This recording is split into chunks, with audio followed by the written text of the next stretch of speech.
Jaya Radha Madhava Kunja Bihari Jaya Radha Madhava Kunja Bihari Jaya Radha Madhava Kunja Bihari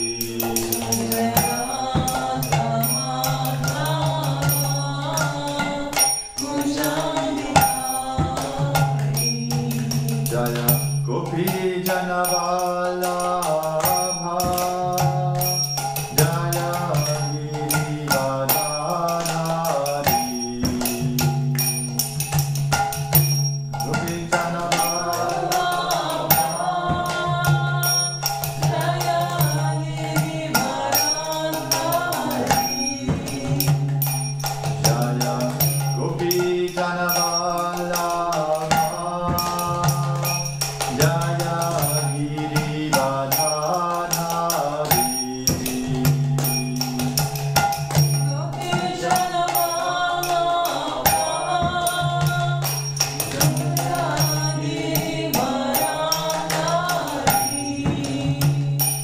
Jaya Yasodhanandana Jaya Raja Janaranjana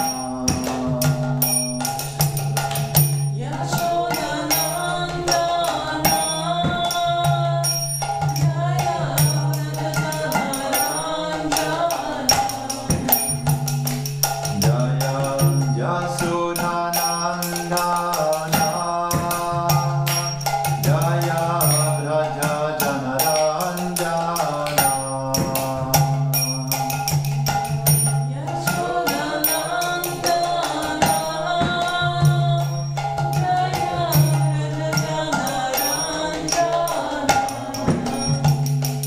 Jaya Yamuna Tiravanachari Jaya Kunja Bihari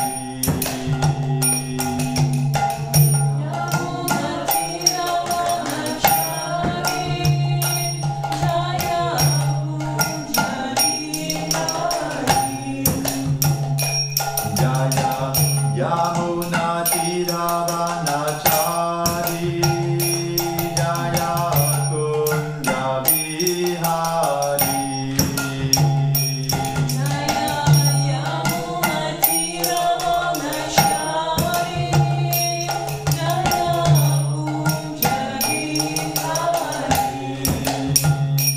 Jaya Radha Madhava Kunja Bihari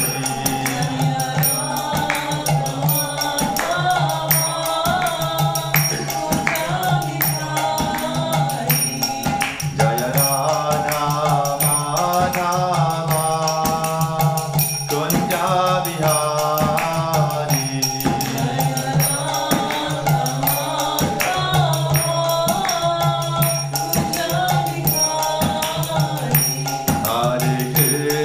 Hare Krishna Krishna Krishna Hare Hare Hare Rama Rama Rama Hare Hare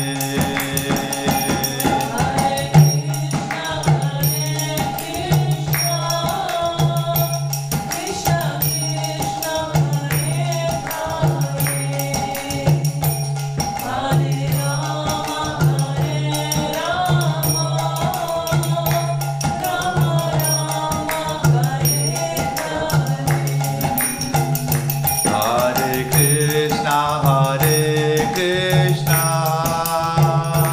Krishna Krishna Hare Hare Hare Rama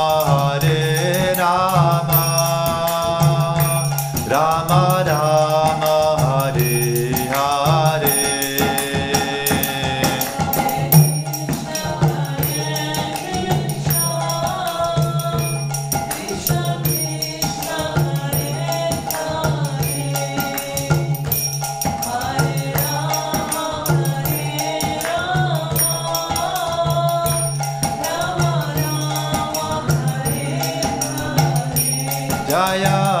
Prabhupada, Jaya Prabhupada, Prabhupada, Srila Prabhupada.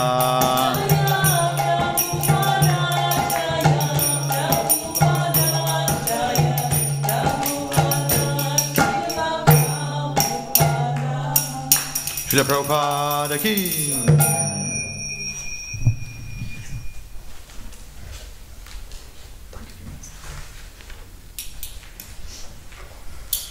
Good morning. Today we are reading from Srimad Bhagavatam. Do you have your phones with you? No? Okay, because the verse is not written on the board. So then we will do a short version from chanting the verse. Shri Shri Jagannath Baladev Subhadra Maharani ki. Shri Shri Gaudinita ki.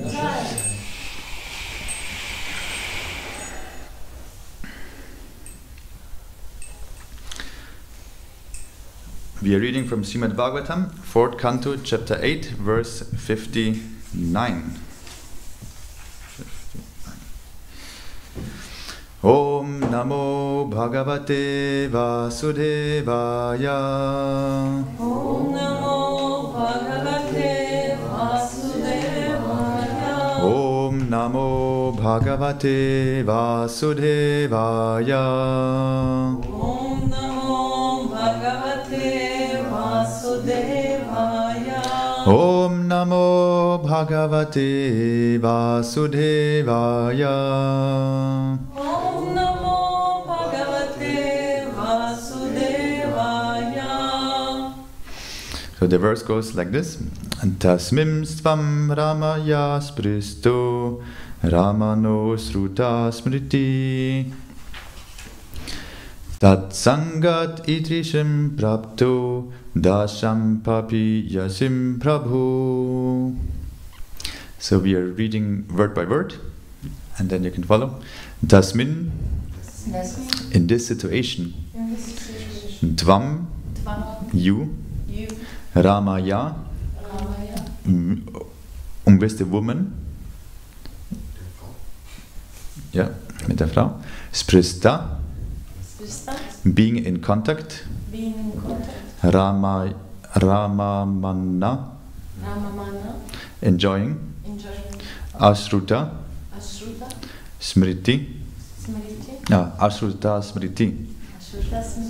Without remembrance of spiritual existence. Tat, and with her. Sangat, by association.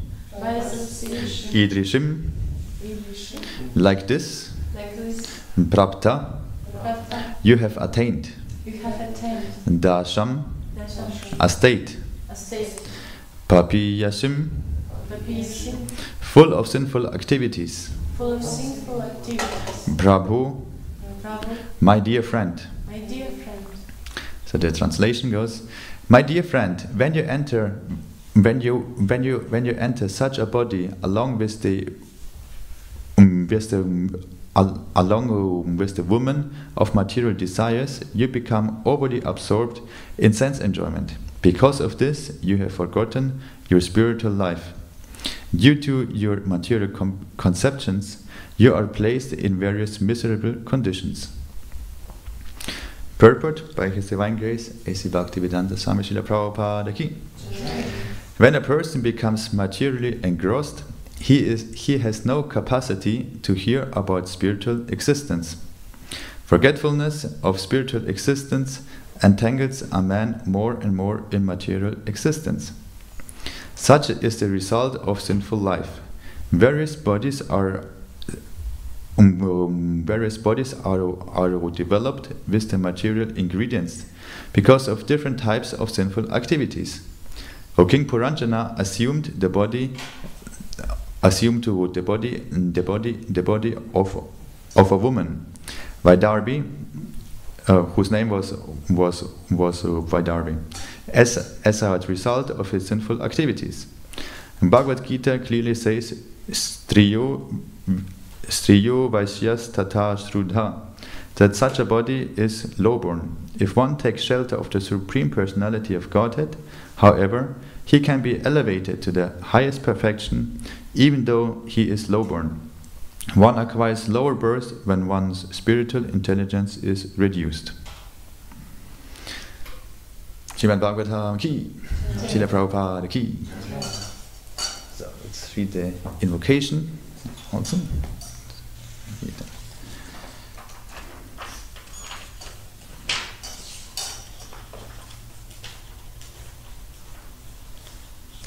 Om Magyana Timirandasya Gyananjana Shalakaya Chakshur Ummilitam Yena Tasmai Shri Gurave Namaha Sri Chaitanya Manobhistam Stapitam Yena Bhutale Svayam Rupa Gadhamayam Dadati Svapadantikam Vandehang Shri Guru Shri Yuta Padakamalam Shri Gurum Vaishnavamscha Shri Rupam Sagrajatam Sahagana Raghunatam Vitam Tam Sajivam Sattvetam Savadutam Parijana Sahitam Krishna Chaitanya Devam Sri Radha Krishna Padan Sahagana Lalita Shri Vishakam Vitamscha He Krishna Karuna Sindhu Dina Bandhu Jagatpate Gopesha Gopika Kanta Radha Kanta Namostate Tapta Kanchana Gaurangi Radhe Vrindavaneshwari Vrishabhanu Sute Devi Pranamami Hari Priye Vancha kalpa tarubhyashta kripa sindhuda evacha patitanam bhavanebhyo vaishnavebhyo namo namaha Jaya Sri Krishna Chaitanya Prabhu Nityananda Shri Advaita Gadadhar Shivasadi Gaura Bhakta Vrinda Hare Krishna Krishna Krishna Hare Hare Hare Rama Rama Rama Hare Hare. So, yes, we are reading today from the Srimad Bhagavatam, and today is also the appearance day of Madhava Acharya, and today is also Dussehra, means the day when Ram was successful to kill Ravana. So we have these three topics today, and we will start with the Bhagavatam, and then afterwards we will go over to the Vaishnava calendar. I will read again the verse. My dear friend, when you enter such a body along with the woman of material desires, you become overly absorbed in sense enjoyment. Because of this, you have forgotten your spiritual life. Due to your material conceptions, you are placed in various miserable conditions. So, my notes. So first of all, I want to give a short summary of the situation. It's the story of King Puranjana becomes a woman in his next life. He is living in the town with 9 gates. And now he was too much attached to his wife, so in his next lifetime he got in the body of a woman, and now he's in this lifetime. And now her husband also departed, so she is now alone, and she's about to enter into the fire together with her husband. And now this Brahmana is coming, and he is saying, we are friends since many lifetimes. And do you have any idea who this person is? Paramatma, yes. So this Brahmana represents a Paramatma who is in our heart for many lifetimes since eternity, and who is always accompanying us. And so now here this Brahmana is speaking to her, and that's why he's calling her my dear friend. That's the start of this verse.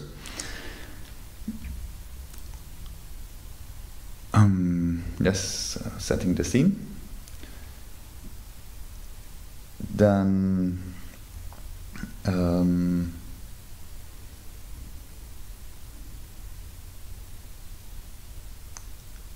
yes, so next I wanted to talk that the Vedas, they can be understood in three levels. The first level is that that they are that this is history which happens. They are true stories. Then another layer is that there's a teaching of this story, and that also these teachings can be applied to different situations. So if we would read Srimad Bhagavatam, we can understand it in these three good layers. And this is helping us to apply it in everyday life. So here we have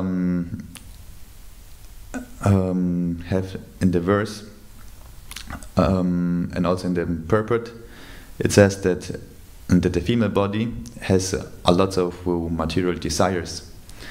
And Prabhupada says that Striyo, Vaishya, Tata, Shudra, that such a body is lowborn. So you can understand this sentence in different ways. You can be very fanatic and take it like word by word. But it is said in the Kali Yuga, everybody is a Shudra, so there's no difference. And what is actually so we are by birth we are Shudras, and only by our qualifications we are going up. We are enabling us for higher purposes. So this is not the this is not that the females are condemned. It is just stating that they are more attached to their senses, and this is actually also very good, because we need women who are taking care of the families. If they wouldn't be attached and would renounced, it would be havoc. So we should not misunderstand it, but we should understand it in the right purpose. That everybody has a qualification, and if we do our duty, we will be eligible to practice our spiritual life.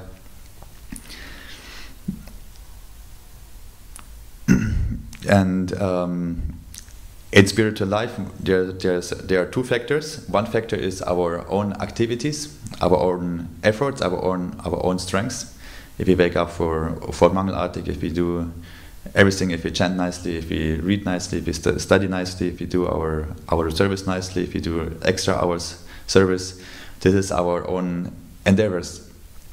But and they are very good, and also important that we give our best.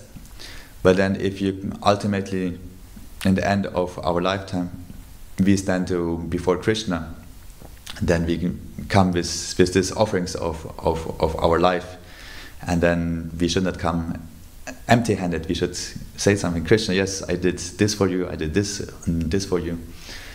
And then Krishna is also very happy that we proved his love by our actions, and that not we are just having hollow words, but we are doing action, because love is expressed by actions. So it is very important that we do our efforts nicely. And then, but there's also, if you compare this, we are standing in front of God, and we tell him, yes, I did this service and this service, but I mean, he's God. He's so big. He actually doesn't need any service. He has everything. So whatever we did was actually for our purpose, that we could serve him. So in this sense, in comparison, we are very, very low. And then, so we are ashamed for, yeah, maybe should I tell him I did this? But there's a much bigger factor which is helping us to attract to Krishna's mercy. And this is if we follow in the footsteps of the saintly acharyas. For example, Srila Prabhupada, because Srila Prabhupada, he did actually conquer Krishna's heart. He made thousands of devotees. He preached to so many and helped them to turn towards Krishna. So Prabhupada did so much to conquer Krishna's heart, and he did conquer him. In like many occasions when Srila Prabhupada didn't know what to do, he told, yes, I need to ask Krishna. I mean, who of us can say it if we don't know what to do? If we should take decision A or B, we are so much confused. But Srila Prabhupada, what he did, he just asked him, and then he would know what to do. So he really conquered Krishna. And our goal is to not approach Krishna directly, because with our efforts they are very small. But our path is to conquer the devotee of Krishna, because then he will introduce us. And that's our goal. That's why we are following Srila Prabhupada. We are trying to please Srila Prabhupada. And then Srila Prabhupada will say, "Hey Krishna, here's a person. He did so much. He helped me to preach. He did so much service in the temple, cleaning it, maintaining, cooking, making garlands, being on the altar, so many different activities, and that he's very, very pleased with us." And then automatically Krishna will say, "Oh, who is he?" And actually, this is our most important factor. And in the scriptures, it's often said, the causeless mercy. So for me, it took quite long to understand what it means, the causeless, because we are doing something. So if we are doing something, there must be also an effect. But as far as I have understood, is causeless means that we are doing something like this much and we get this much back. So there's actually no comparison to what we get back. And if we serve in the Srila Prabhupada's movement, and if we please Srila Prabhupada, we do a little effort and we get so much back. And that's why it is called causeless mercy, because it is not by our own strength, but by the mercy. And the mercy is causeless because our efforts are actually so small. And that's why the word causeless mercy is so important. And how do we make someone pleased? It's by serving. By serving someone, you naturally get the affection of that person.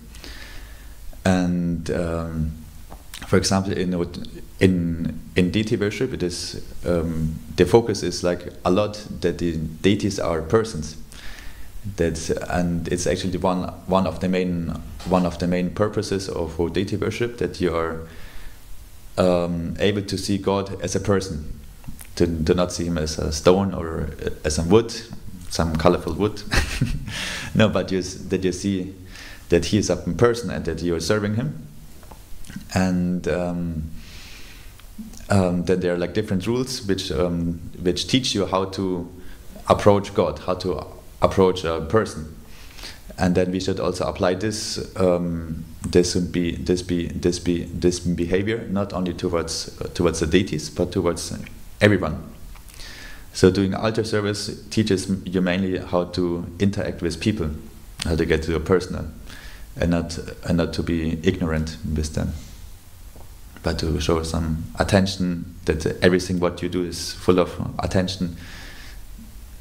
And yes, and so serving, and actually Srila Prabhupada first, in the Vedic tradition, it's that the worship on the altar is mainly done by the male person, but then Srila Prabhupada introduced also that the women are able to do the deity worship.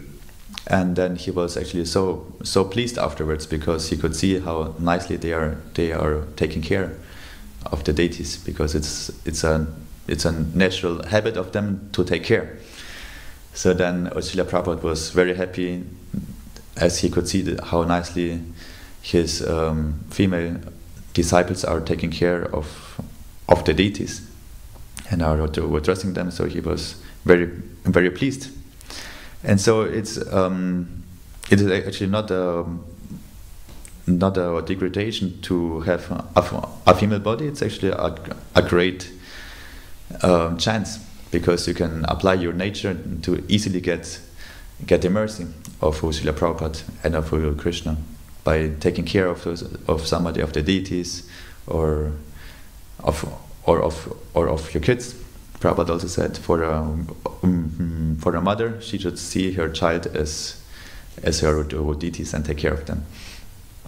So this is, so everybody has a chance, just engage in devotional service, and our goal is not to be proud of our own strengths, but to try to attract the causeless mercy by serving others, by serving especially Guru, and then also Srila Prabhupada, and like this we can approach Krishna.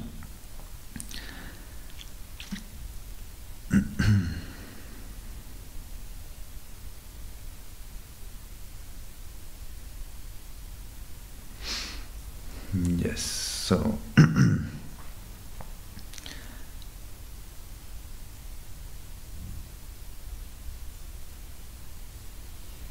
and wait here, if one takes shelter.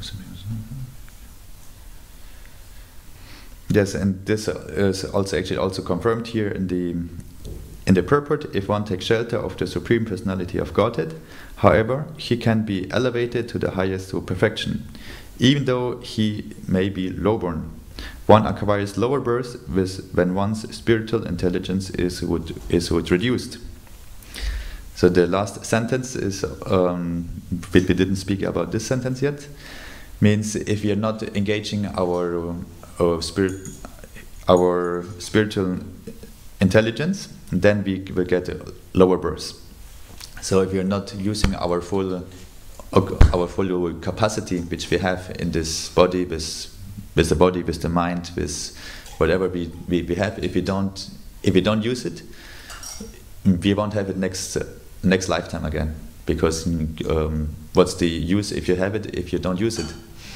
So Krishna will take it away, and our most precious thing which we have is that we have a human body, because a human body we can think, we can make decisions, we can make decisions whether we will turn towards Krishna or whether we will not turn towards Krishna.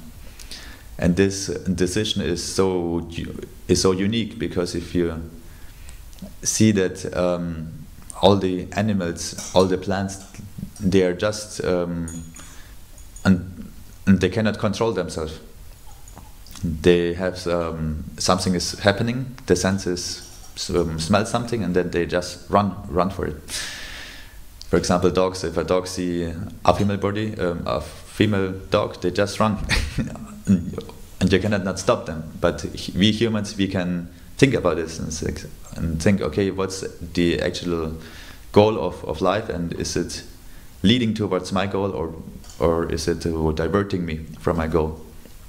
And so, yes, we should use the human body, the intelligence of the human body, and be very careful not to neglect it and to live a animal lifestyle, but to use our human intelligence, because otherwise, if we don't use it next lifetime, we won't have it anymore. It's interesting. I go often on a Japa walk, and then from Sonnenberg in the morning you can see all the lights from whole Zurich, and then you can see like so many cars driving up and down with the lights. You can see them nicely driving, and it's like if you look from the top down to Zurich, it's like the whole network is just moving. Cars are moving there and there. It's like a whole system, and you might think, who is actually controlling it? It's just going by themselves. So it's also, if we are not using our intelligence, we are controlled by our karma, which means we will lead a lifetime which is mainly controlled by our karma, by our old deeds which we did. According to their influence, we will make the decision to go for this goal, and then we turn left or we turn right. So if we don't use our intelligence, we are just slaves of our karma, and we are just taking the fruits, the tasty fruits and the sour fruits of our karma. But as soon as we take a decision to follow the spiritual path, then Krishna will use whatever karma we have to guide us towards the right direction, towards spiritual realization. Because karma, as long as we have this karma, this body, we need to have karma. If we don't have karma, we cannot stay in this body, because this body is made out of karma. It says if you have no karma, then you don't have a material body anymore. You actually cannot have a material body, because the body needs karma to exist.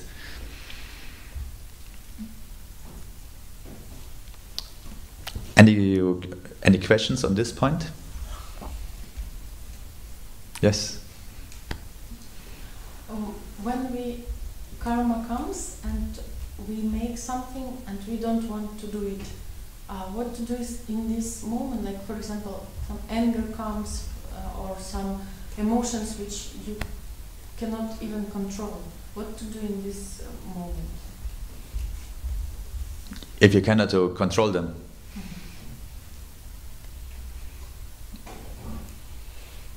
If you cannot control them, actually, Krishna try to control. And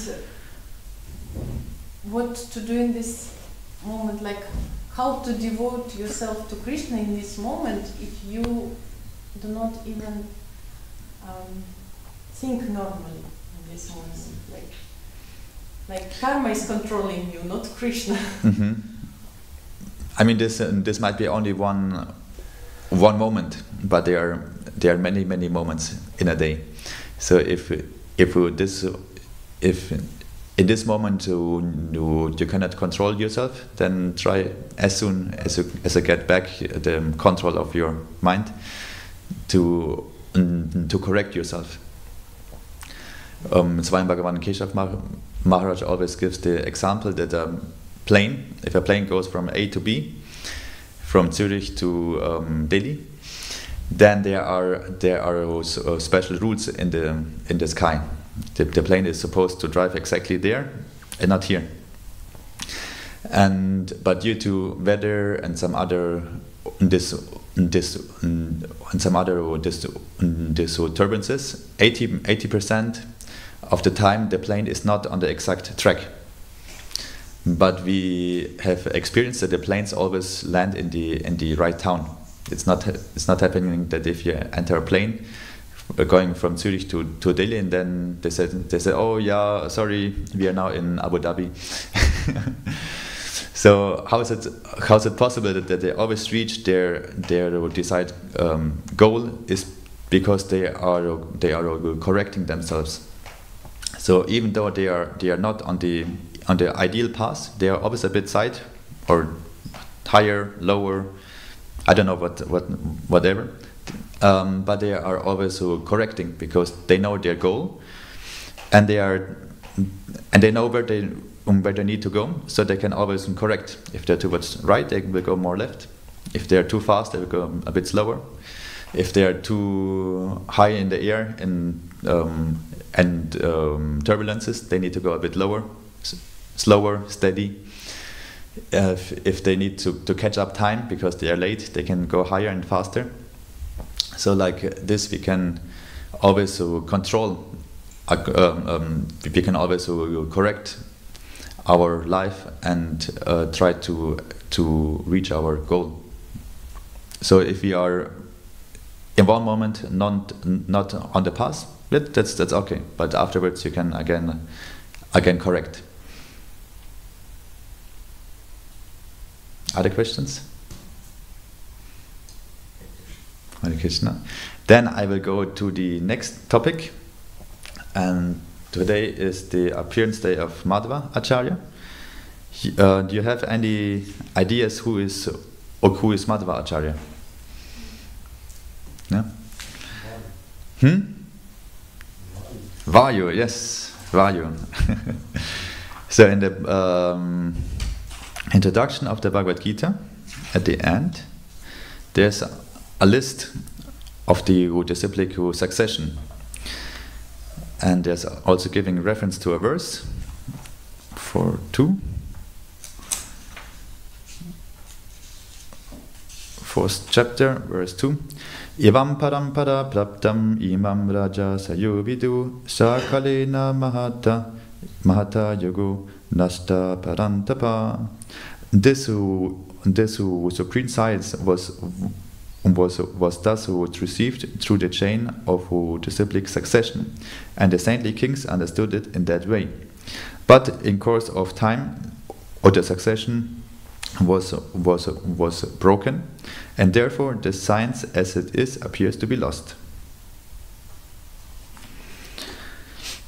So here's a list of the disciplic succession. You can, next time you are opening the Bhagavad Gita, you can also look at it. It's a nice list, and Srila Prabhupada always emphasizes authorized, that we are authorized, that we are not some speculation, not that Srila Prabhupada woke up and said, oh, now I have the great idea, I will preach this and this. No, Prabhupada is in the line of the disciplic successions, which originates from Krishna. So number 1 here is Krishna. And then number 2, maybe you also know, Brahma, yes. When we have deity greeting, we always chant verses from the Brahma Samhita. These are the prayers from Brahma when he first saw Krishna. And then there's Nara, Vyasa, Madhva, Padmanabha, Narahari, Madhva, Ashokbhya, Jayatirtha, Jagna Sindhu, Dayanidhi, Vidyanidhi, Rajendra, Jayadharma, Purushottama, Brahmanyatirtha, Vyasatirtha, Lakshmipati, Madhavendra Puri, Ishvara Puri, Lord Chaitanya, Rupa Goswami, Raghunath und Jiva Goswami, Krishnadas, Narottam Das Thakur, Vishwanath, Baladev, Jagannath, Bhaktivinoda Thakur und Gaurakishore Das Babaji, Bhaktisiddhanta Saraswati, and on number 32 is A.C. Bhaktivedanta Swami Srila Prabhupada. Yes. So this is our line of the disciplic succession, and so we have a direct connection towards Krishna. It says here's the list. So if we please Srila Prabhupada, he will tell to his spiritual master, hey, this devotee is so nice. And then Bhakti Siddhanta Saraswati will tell it to his spiritual master, and like this it goes all the way up the line, and then ultimately Krishna is there. That he says, this is nice. Or show me this. Show me this nice devotee. So the disciplic succession, and one part of the acharyas is Madhva Acharya. So also there's, if we say the short version of this list, we say the Brahma, Madhva, Gaudiya, Gosampradaya. So Brahma, that's we know Brahma, and then Madhva, and then Gaudiya. So these are the three main persons in our chain. And today is the appearance day of Madhva Acharya. So I want to speak more about this. And also there is like in India there are many schools, and there are 4 authorized Vaishnava Sampradayas.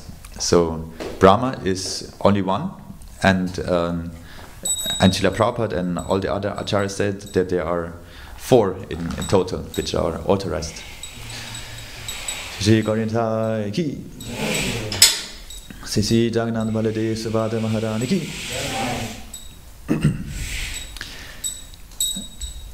So these sampradayas are in the line of Vaishnavas, and the Vaishnavas' main conclusion is that God is a person. So all of these sampradayas accept that God is a person, but they differ in the way how they worship God.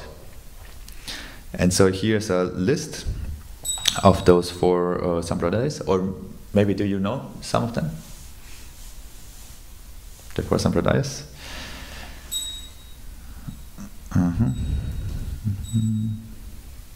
So one sampradaya originates from Brahma.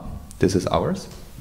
We belong into this family. Then one sampradaya originates from Shiva, Rudra.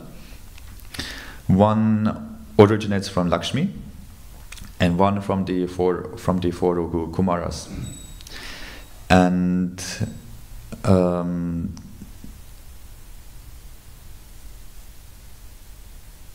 yes, so Lakshmi Devi, she introduced Ramanuja Acharya.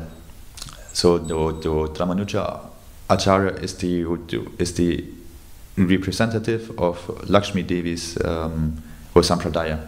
He is in the mood of Lakshmi Devi, worshipping Krishna, and he is also a great Vaishnava, and we are respecting him. And there's also a very nice booklet, like this size, of Ramanuja Acharya, and it's very nice to also study it. But I won't dive into this topic. So Lakshmi Devi, and then Brahma gave it to Madhva. So here's again Madhva. And then Rudra gave it, like his family line, he gave his teachings to Vishnu Swami. And the 4 Kumaras gave it, introduced their knowledge to Nimbarka Acharya. So and according to the persons, this sampradayas are also called. So our sampradaya is called Ottimatva Sampradaya. Then there's the Vishnu Swami Sampradaya and the Nimbarka Sampradaya. And we accept that those 4 sampradayas, they are authorized. they are okay. They are doing it according to the scriptures, and there are some difference how they are worshipping, but this is authorized, and they are just, it's like every person has a different relationship with you. For example, you have a different relationship with the kids than I have. I don't know. I know them a bit, but you know them much more. And yeah, so like every person has a different relationship, and also these 4 persons, they have a different relationship towards God, and they are worshiping God according to their relationship to Him.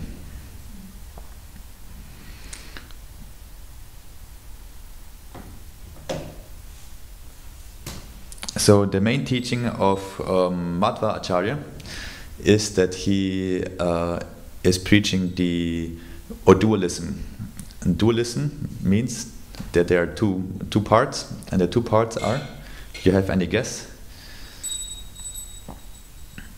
It's the soul and the super soul. Means that we are not God, but we have a godly nature, but we are eternally we have an eternal identity next to God. So if we see some pictures of Madhva Acharya, he always shows his transcendental peace. He's always depicted with this form, because he is showing or like preaching that we are 2, the soul and the super soul. So he taught us the eternal peace. If we know and if we understand that we are a part of God and we are meant to serve Him, then we can attain peace.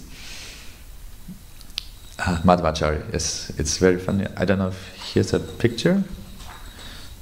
No, this is. In internet there are like many pictures, and that's also the way how you can recognize if in the picture is Madhvacharya. If you see a piece, you can be sure it's Madhvacharya.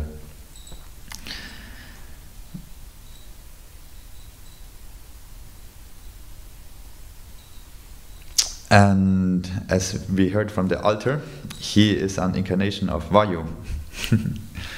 So do you know who is Vayu? You said it before, but I forgot. The wind god. The wind god. And who has also a connection to Vayu? Who? Bhima, yes. And one more famous person. Hanuman. Hanuman, yes. So all these persons have in common that they are very, very powerful. Bhima is super powerful, Hanuman is super powerful, and Madhvacharya is also super powerful. If you read his lifetime, how he was living and how he was preaching, he was very, very powerful. For example, there was one story that a ship got stuck in the sand, like the water was not deep enough, and then the ship got stuck, and then they were like trying to get the ship out by pulling on ropes, and nothing worked. And then they asked Madhvacharya, "Can you please help us?" And then he just looked at it, and with his hands he was pushing it out because he's Vayu, and Vayu is so powerful. And you cannot control wind. Also the modern windräder, and they are trying to get some energy out of the wind, but they manage only to get like 10% maximum out of the wind. Because it's impossible to fully control the wind. And so also the airplanes have this Düsenantrieb, the jets, and it's actually also wind. You're first to compressing it and then exploding it, and like this you get so much power out of it that you can accelerate a whole plane. So Vayu, or the wind, is very, very powerful.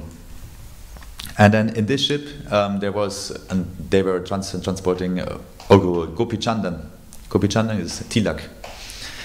And then somehow, as a gift, he got one block of Gopi Chandan. And then when he was holding it, it broke apart, the block. And then who was inside?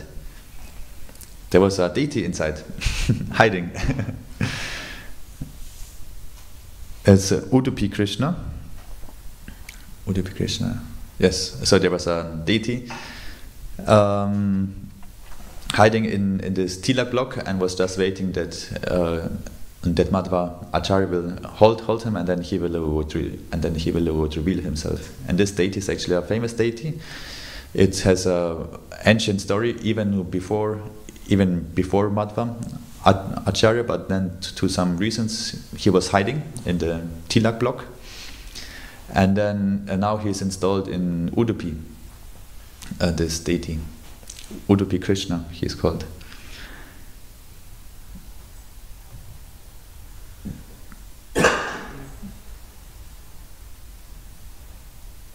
And then one of his teaching was also that the material world is like real, because sometimes we are tending to say that everything is Maya, everything is illusion. But Madhva Acharya stressed the point that everything is real. So this table is real, and these books are real. We can touch it. It's all real, and it's also all Krishna's energy. The material world, it is also Krishna's energy. But then why do we say that it's Maya?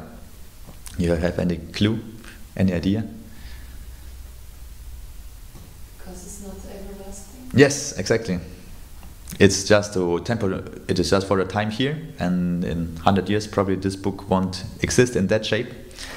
It will be falling apart, and then we need to recycle it, print new books, and that's why we call this world temporary. But it is still real. We are not ignoring it. We are using it, this word, for the right purpose. So this word is temporarily. It's only existing for some time, but it is also real. It's not illusion. If you would run against a wall, you will feel that the wall is not an illusion. It is true. The wall is there. So this was one of the main teachings, that okay, even though it is temporarily, it is also real. There are like many teachings of him. I'm just putting some.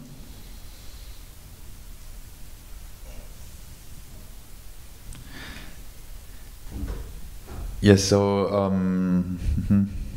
I think we can stop here. Do you have any questions? Madhva Acharya and the Acharyas. I did not understand right what's the connection between Madhva Acharya and Hanuman and Bhima. Okay, so they all have a connection to Vayu. For example, Bhima, his mother Kunti, she got a mantra that she could call any demigod, and then he would receive a son from him. So once she also called Vayu, and then she gave birth to Bhima. So Bhima is the son of Vayu. And Hanuman, the story how Hanuman took birth is very interesting. But there was I don't know all the details, but there was somehow that the semen was carried, like there was a sage who saw some beautiful apsara, and the sage lost one semen, and the semen was so powerful, so that Vayu didn't want to throw it down to the earth, so Vayu took the semen and carried it. And to Hanuman's mother,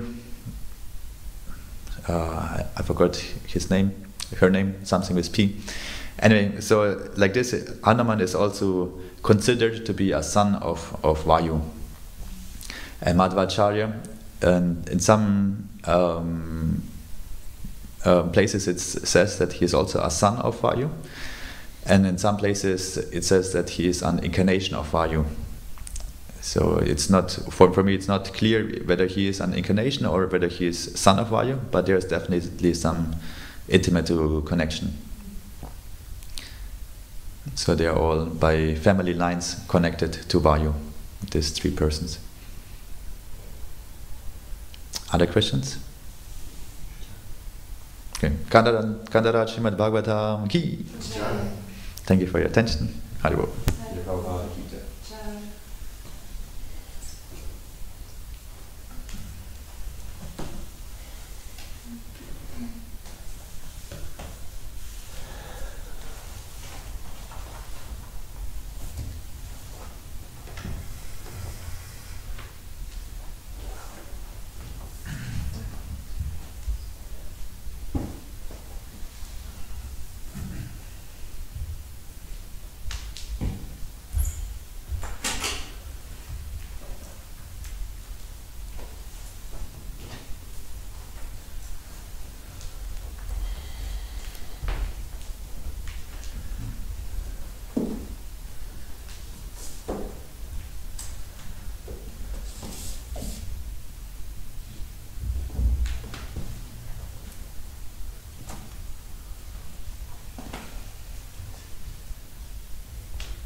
Von wo hast du eigentlich mit Angespiel gelernt?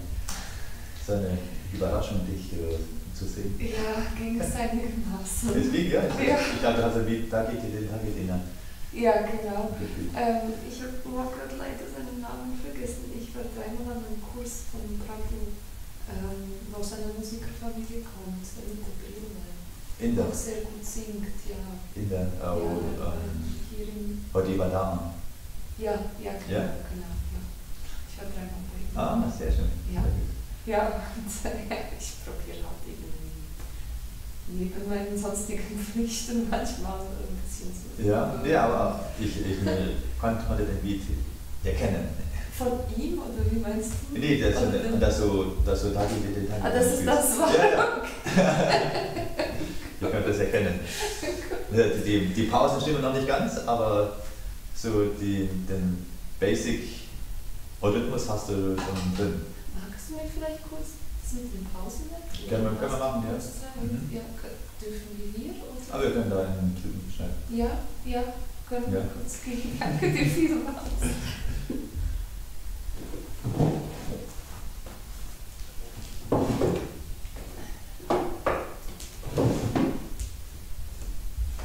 Kannst du da noch Licht ausmachen? Ja.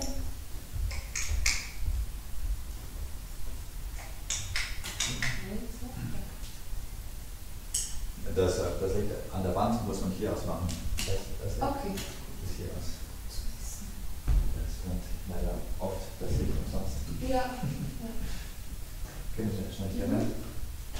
Du kannst auch an den Ja.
Wieso wegen dem Kind? Also, ja, die ist aus Fiberglas. Aha. Also der Körper bricht nicht, wenn Sie nicht mit einem Löffel oder sowas hier reinhacken, Nee, ist alles gut. Das ist schon nicht klar. Aber wenn so umkippen und so ist Das macht nichts aus mit der. Okay, und die könnte ich wo rausrein? Die ist oben im Seminarzimmer. Ja. Und Sie haben gleich hochgehen. Also kann ich das bei dir melden? Das Ja, ist bei mir? klar. Und die könnte ich heute mitnehmen? Klar. Oh, danke dir. Das ist so frei.